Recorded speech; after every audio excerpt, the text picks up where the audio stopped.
The dust swirled around the abandoned saloon as Marshal Jake Harrison dismounted his weary horse, the leather of his holster creaking in the oppressive silence of Deadwood Gulch. 23 years had passed since the war ended, but the nightmares still haunted him every night. The screams of dying soldiers, the acrid smell of gunpowder, and most vividly, the memory of a young boy with a distinctive crescent-shaped birthmark on his left hand who had saved his life during the Battle of Antietam. That boy had appeared out of nowhere during the chaos, guiding Jake through enemy lines to safety before vanishing like a ghost into the smoke-filled battlefield. Now, as Jake pushed through the swinging doors of the Silver Dollar Saloon, he never expected that his past would come rushing back to him in the most unexpected way. The saloon was packed with the usual crowd of miners, gamblers, and drifters, but what caught his attention was the commotion near the poker table in the back corner. 3 rough-looking men had surrounded a young man, probably no more than 20 years old, with sandy hair and desperate eyes. "You cheated us, boy," growled Big Tom McCarthy, a mountain of a man with scars crisscrossing his face like a roadmap of violence. "Nobody gets that lucky at cards without dealing from the bottom of the deck." The young man raised his hands defensively, and that's when Jake saw it. There, clear as day on the boy's left hand, was the unmistakable crescent-shaped birthmark that had been burned into his memory for over 2 decades. Jake's heart nearly stopped. The resemblance was uncanny, but it was impossible. The boy who had saved him would be in his 40s by now, not this young man who couldn't be older than 20. Yet the birthmark was identical, right down to the small notch on its upper edge that looked like a tiny star. Jake had studied that mark countless times during their brief encounter, memorizing every detail as the boy led him through the maze of Confederate trenches. "Wait!" Jake called out, his voice carrying the authority of years spent keeping the peace in frontier towns. The 3 men turned toward him, their hands instinctively moving toward their guns. Big Tom squinted through the smoky air, trying to size up this new threat. "What business is this of yours, Marshal?" he asked, noting the badge glinting on Jake's vest. Jake stepped forward, his spurs jingling against the wooden floor. "I'm making it my business. Let the boy go." He kept his eyes fixed on the young man's face, searching for any other resemblance to his wartime savior. The bone structure was similar, the same determined set to the jaw, but the eyes were different, younger, more frightened than the calm confidence he remembered from the battlefield. Big Tom laughed, a sound like rocks tumbling down a mountainside. "This little weasel just took $50 off us with a straight flush that came out of nowhere. You telling me that's honest play?" The young man shook his head vigorously. "I swear I didn't cheat. I've never cheated at cards in my life. The cards just fell that way." Jake noticed something else about the boy, something that made his blood run cold. Tucked into his belt was an old cavalry saber, its brass handle worn smooth by countless hands. It was identical to the one carried by his mysterious savior all those years ago, right down to the distinctive eagle-head pommel and the small dent near the crossguard. The coincidences were piling up too quickly to be mere chance. "What's your name, son?" Jake asked, never taking his eyes off the birthmark. The young man glanced nervously between Jake and the 3 angry gamblers. "Thomas Whitmore, sir. I'm just passing through town, looking for work." The name meant nothing to Jake, but there was something in the boy's voice, a cadence that seemed familiar despite the obvious fear. Big Tom was growing impatient. "Look, Marshal, we appreciate you trying to keep the peace and all, but this is between us and the card sharp here. He's got our money, and we're taking it back, one way or another."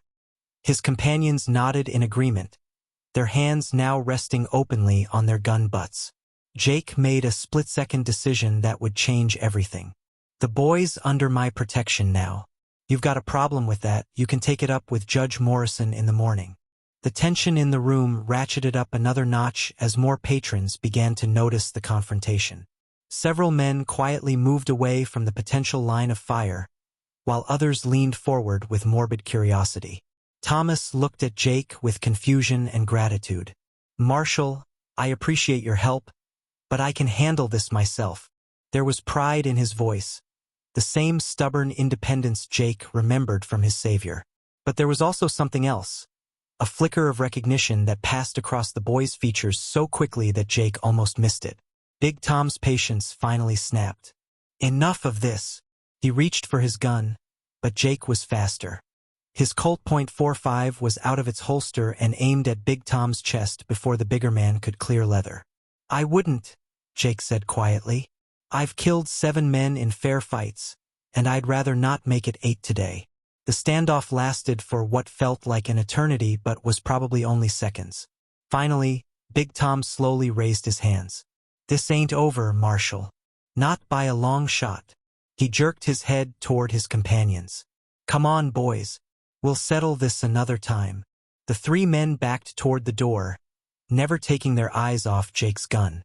After they left, Jake holstered his weapon and turned to Thomas. "We need to talk, son. Somewhere private." Thomas nodded, still shaken by how close he'd come to a gunfight. "There's a boarding house down the street. Mrs. Patterson rents rooms by the night." As they walked through the dusty streets of Deadwood Gulch, Jake studied the young man beside him. Everything about Thomas seemed familiar, yet impossibly young. The way he carried himself, the confident stride despite his recent brush with danger, even the way he unconsciously touched the saber at his side when he was thinking. These were all mannerisms Jake remembered from that long-ago battlefield. Mrs. Patterson's boarding house was a 2-story wooden structure that had seen better days, but it was clean and quiet. Jake paid for 2 rooms and suggested they talk in his. Once they were alone, Jake got straight to the point. "That birthmark on your hand, where did you get it?" Thomas looked down at his left hand as if seeing the mark for the first time. "I was born with it. My mother always said it made me special, that it was a sign I was meant for great things." He paused, studying Jake's face. "Why do you ask, Marshal? You look like you've seen a ghost." Jake sat heavily on the room's single chair. "Maybe I have. Tell me about your family, Thomas. Where are you from originally?" Thomas perched on the edge of the bed, still wary but beginning to relax. "I grew up on a farm outside of Richmond, Virginia. My parents died in a fire when I was 16. I've been on my own ever since, moving west and taking work where I can find it." The pieces weren't fitting together the way Jake had hoped. If Thomas was from Virginia and was only 20 years old, he couldn't possibly be the same person who had saved Jake during the war. But the birthmark, the saber, the mannerisms, they were all too perfect to be coincidence. Jake decided to take a different approach. "Thomas, I need to tell you something that's going to sound crazy, but I need you to hear me out." Jake leaned forward, his weathered hands clasped tightly together. 23 years ago, during the Civil War, I was trapped behind enemy lines during the Battle of Antietam. I was wounded, lost, and certain I was going to die. Then this young boy appeared, couldn't have been more than your age, with the exact same birthmark on his left hand. He guided me through the Confederate trenches, saved my life, and then disappeared. I never saw him again, but I never forgot that mark. Thomas's face went pale. "That's impossible, Marshal. 23 years ago, I wasn't even born yet." But even as he said it, his hand unconsciously moved to cover the birthmark, and Jake saw something flicker in his eyes. Fear? Recognition? It was hard to tell. Jake pulled out a worn daguerreotype from his vest pocket. "This was taken right after the battle. You can see part of my rescuer's hand in the corner." He handed the photograph to Thomas, who stared at it with growing amazement. The partial hand visible in the image clearly showed the distinctive crescent birthmark, identical in every detail to the one on Thomas's hand. "This is impossible," Thomas whispered, but his voice lacked conviction. "People don't just... how could?" He trailed off, staring at the photograph as if it might reveal some hidden truth. Jake noticed that Thomas was unconsciously rubbing his temples, as if fighting off a headache. "Son, are you all right? You look like you're in pain." Thomas nodded slowly. "I get these headaches sometimes, usually when I'm trying to remember something. They've been getting worse lately, especially since I came west." "What kind of things are you trying to remember?" Jake asked gently. Thomas was quiet for a long moment, his eyes closed as he continued massaging his temples. "Dreams, mostly. Strange dreams about battles and soldiers and smoke. Sometimes I wake up knowing things I shouldn't know, like how to find water in the desert or which plants are safe to eat. My mother used to say I was an old soul, but it's more than that. It's like there are memories in my head that don't belong to me. Jake felt a chill run down his spine. This was getting stranger by the minute, but he pressed on. Thomas, I want you to think carefully. Have you ever been to Maryland? Specifically, to Sharpsburg or the Antietam Creek area? Thomas shook his head, but then stopped.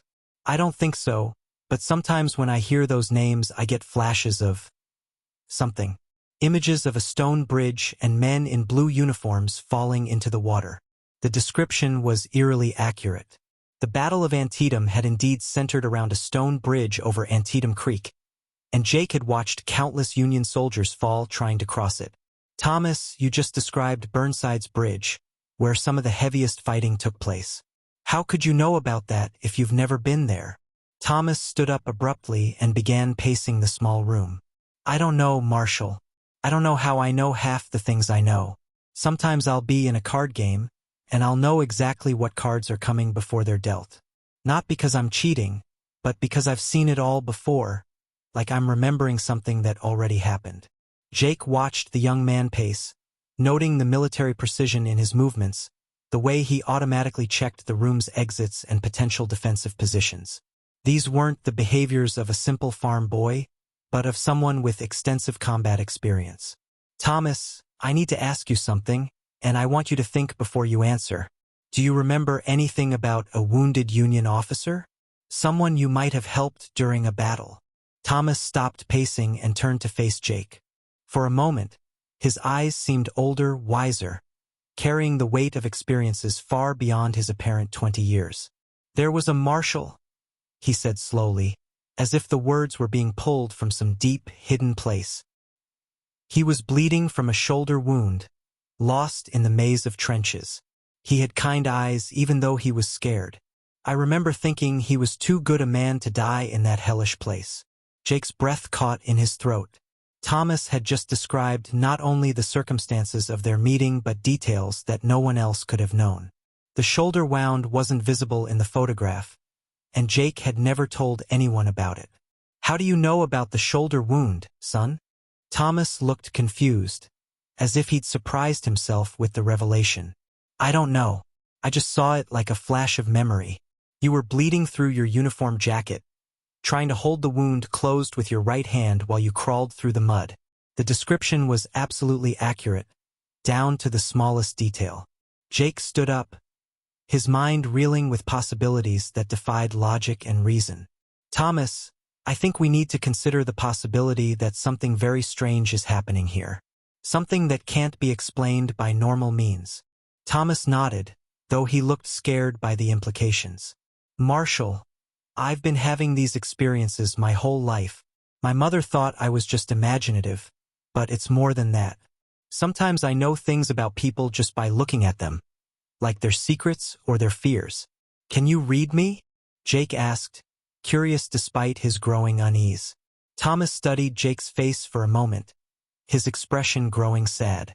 You blame yourself for the men who died under your command.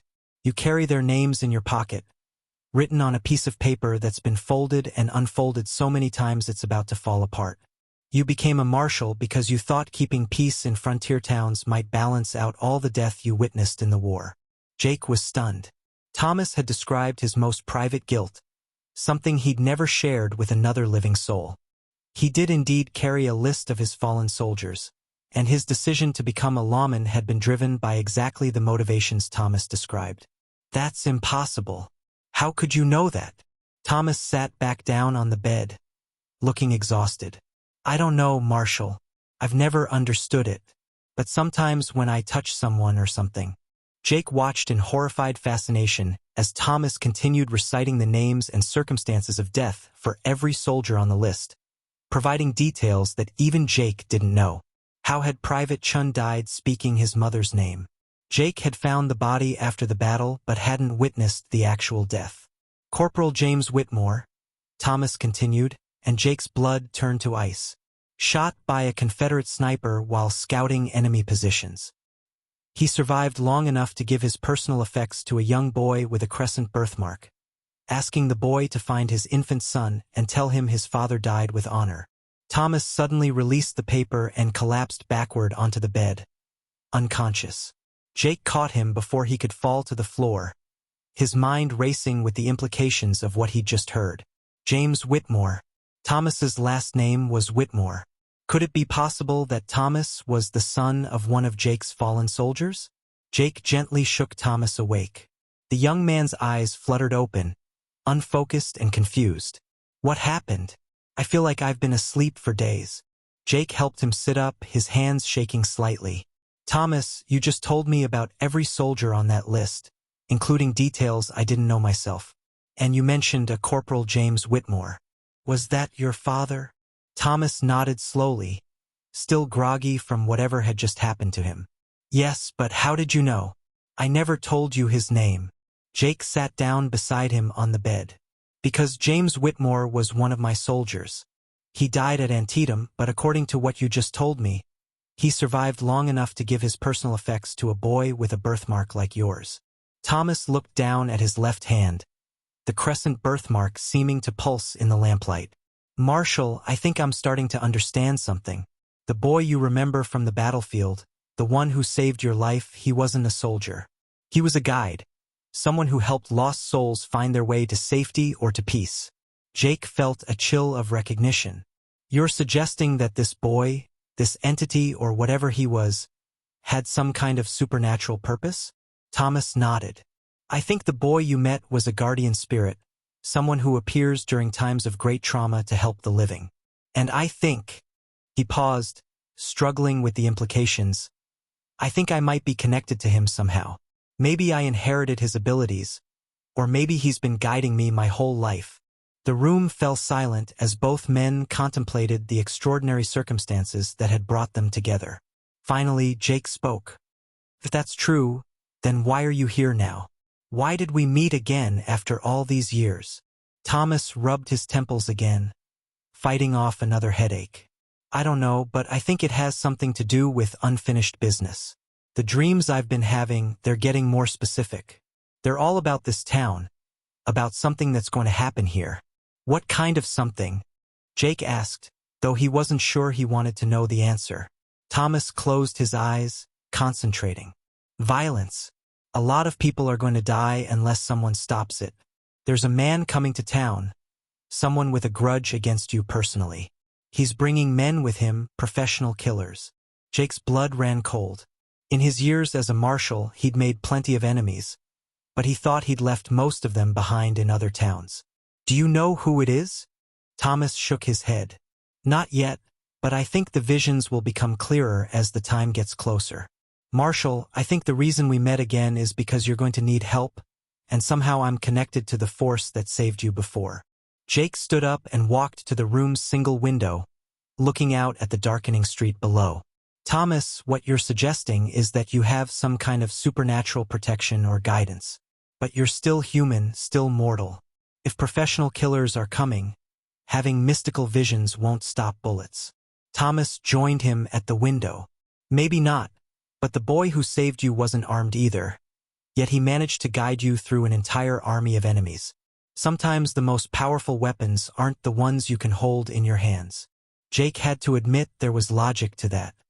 His mysterious savior had indeed accomplished the impossible without firing a shot. All right, Jake said finally.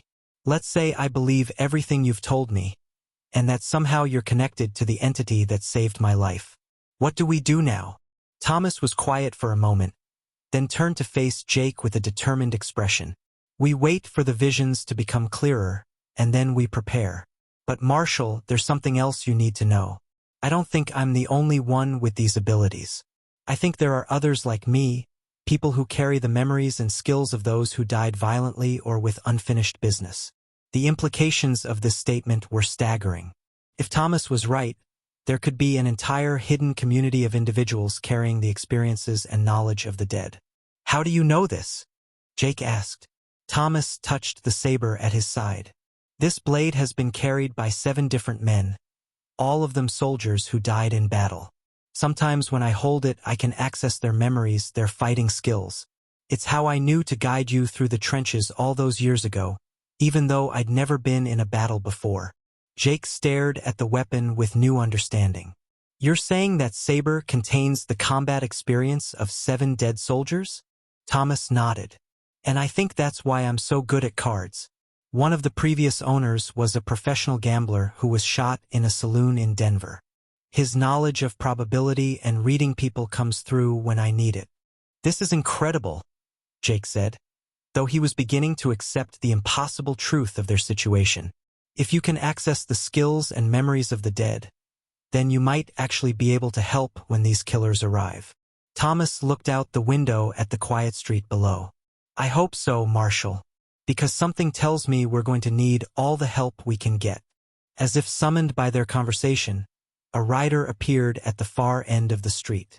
Even in the gathering dusk, Jake could see that the man was heavily armed and rode with the confidence of someone comfortable with violence. The rider stopped in front of the Silver Dollar Saloon, dismounted, and tied his horse to the hitching post before disappearing inside. "It's starting," Thomas said quietly. "I can feel it. That man is a scout, checking out the town's defenses and looking for information about you." Jake studied the stranger's horse and gear. Everything about the setup screamed professional killer. The rifle was expensive and well-maintained. The saddle was designed for long rides and quick getaways, and even the horse was chosen for speed and endurance rather than appearance. "How many more are coming?" Jake asked. Thomas closed his eyes and concentrated, accessing whatever mystical source provided his information. 5 more, maybe 6. They'll arrive tomorrow, probably around noon when the streets are busiest.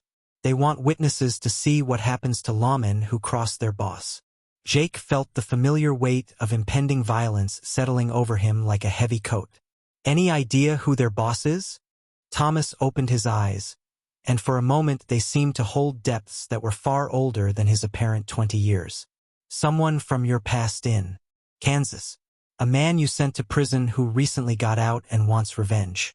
His name is—" Thomas paused, struggling to access the information.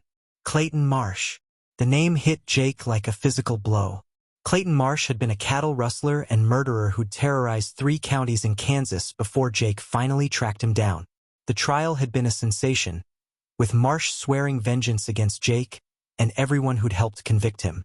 That had been 8 years ago, and Jake had honestly forgotten about the threat. "Marsh was sentenced to 15 years, Jake said. "He must have gotten early release for good behavior or escaped." Thomas shook his head. "Neither.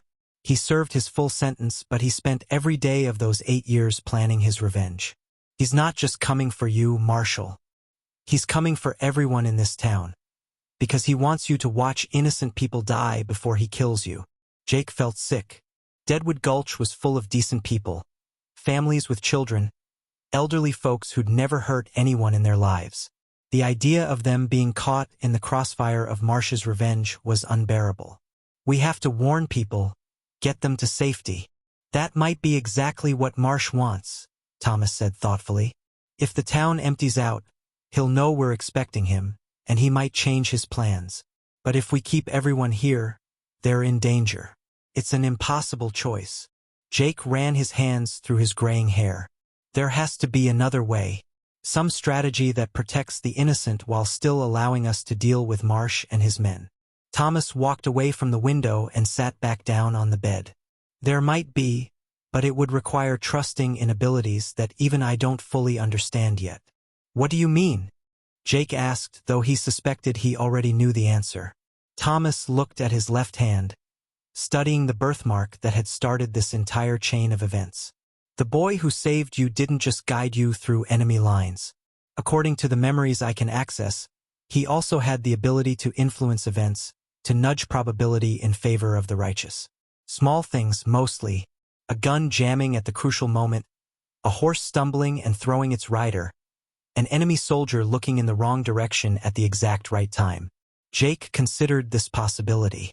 Looking back on his escape from Antietam, there had indeed been several moments when things had gone impossibly right. Sentries who should have seen them had been looking elsewhere, Patrols had changed direction for no apparent reason, and even the weather had seemed to cooperate with their escape. "You think you can do the same thing?" Jake asked. Thomas shrugged. "I don't know. I've never tried to consciously influence events before. It's always been unconscious, like with the card games. But if lives are at stake, maybe I can access that level of ability." Jake made a decision that went against every practical instinct he'd developed in years of law enforcement. "All right, Thomas. I'm willing to try it your way, but we need a backup plan in case your abilities don't work. Can you get more specific information about when and how Marsh plans to attack?" Thomas nodded and closed his eyes again, reaching out with whatever supernatural sense guided him. "Tomorrow at noon, as I said before, Marsh and his men will enter town from 3 different directions, trying to catch you in a crossfire. They're planning to start shooting the moment they see you, using the chaos to kill as many people as possible before focusing on you specifically." "What about after that?" Jake asked. "Do they have an escape plan?" Thomas concentrated harder, sweat beading on his forehead from the effort. "They're not planning to escape. Marsh has terminal consumption and doesn't expect to live much longer anyway. This is his grand finale, his way of going out in a blaze of glory while taking his revenge." Jake felt a chill of understanding. Men with nothing to lose were the most dangerous opponents possible, because they couldn't be bargained with or intimidated. Marsh was essentially planning a suicide mission that would take as many people with him as possible. "Then we can't let it happen on his terms," Jake said firmly. "We need to control the time and place of the confrontation." Thomas opened his eyes and looked at Jake with something approaching respect. "You're thinking like a soldier again, not just a lawman. That's good. The memories I carry suggest that's the kind of thinking we'll need." Jake began pacing the room, his mind working through tactical possibilities. "If we can lure Marsh and his men to a location away from town, somewhere we can control the environment, we might be able to protect the innocent while still facing the threat." Thomas stood up as well, his hand unconsciously moving to rest on the pommel of his saber. "There's an abandoned silver mine about 2 miles north of town," Thomas said. "The terrain around it is perfect for an ambush, assuming we can get them to follow us there." Jake stopped pacing. "How do you know about the mine? You said you were just passing through town." Thomas looked surprised by his own knowledge. "I don't know how I know that. It's like the information is just there when I need it." He paused, concentrating. "There are shafts and tunnels throughout the area, some of them connecting to natural caves.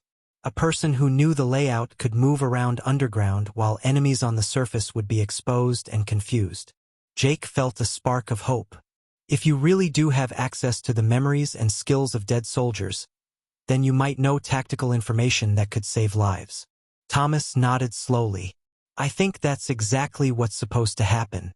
The reason we met, the reason I have these abilities, it's all building toward tomorrow's confrontation." "Then we'd better start preparing," Jake said. "First, we need to figure out how to get Marsh to follow us to the mine instead of starting his rampage in town." Thomas was quiet for a moment, then smiled grimly. "That part might be easier than you think. All we have to do is make sure he knows exactly where you are and that you're apparently alone and vulnerable. His ego won't let him resist the chance to face you personally before involving his men." Jake understood immediately. "You want me to be bait?" Thomas nodded. "But not defenseless bait. While you're drawing Marsh away from town, I'll be positioning myself to help from the shadows. Between your experience and my unusual advantages, we might actually have a chance." Jake looked out the window again. The mysterious rider was leaving the saloon, mounting his horse with efficient movements that confirmed Jake's suspicions about his profession. "The scout is leaving," Jake observed, "probably to report back to Marsh about what he found." Thomas joined him at the window. "Then we have until tomorrow morning to prepare. Marshal, there's something else I need to tell you. The entity that saved you at Antietam, the one I'm apparently connected to, he doesn't just help people escape from danger. Sometimes he helps them face it, especially when running would endanger others." Jake felt the truth of those words resonate in his bones. Tomorrow would bring violence and death, but for the first time since seeing Thomas's birthmark, Jake felt like they might actually have a chance to control the outcome. The young man beside him carried mysteries that defied explanation, but also abilities that could tip the balance in favor of justice. "Get some rest, Thomas," Jake said finally. "Tomorrow is going to be a long day, and we'll need all our strength." Thomas nodded and headed toward the door, but paused before leaving. "Marshall, thank you for believing me. I know how all this must sound." Jake looked at the young man who might hold the key to saving Deadwood Gulch from massacre. "Son, after everything I've seen in my life, I've learned that the impossible happens more often than most people realize. The trick is being ready for it when it does." After Thomas left, Jake sat alone in the gathering darkness, contemplating the extraordinary turn his life had taken. Tomorrow he would face a deadly enemy from his past, guided by a young man who seemed to carry the wisdom and skills of the dead. It was impossible, but it was also his reality, and Jake had learned long ago that reality cared nothing for what seemed possible. He pulled out his gun and began the familiar ritual of cleaning and checking it, knowing that no matter what supernatural help might be available, tomorrow would still come down to courage, skill, and perhaps a little bit of luck. The difference was that now, for the first time in years, Jake felt like luck might actually be on his side. As midnight approached, Jake finally allowed himself to sleep, dreaming of battlefields and crescent-shaped birthmarks, of guardian spirits and second chances, and of a young man who might just be the key to ensuring that justice prevailed in the dusty streets of Deadwood Gulch. Tomorrow would bring answers to questions he'd carried for over 2 decades, and Jake intended to be ready for whatever those answers might reveal about the mysterious forces that sometimes intervene in human affairs when the stakes are highest and hope seems lost.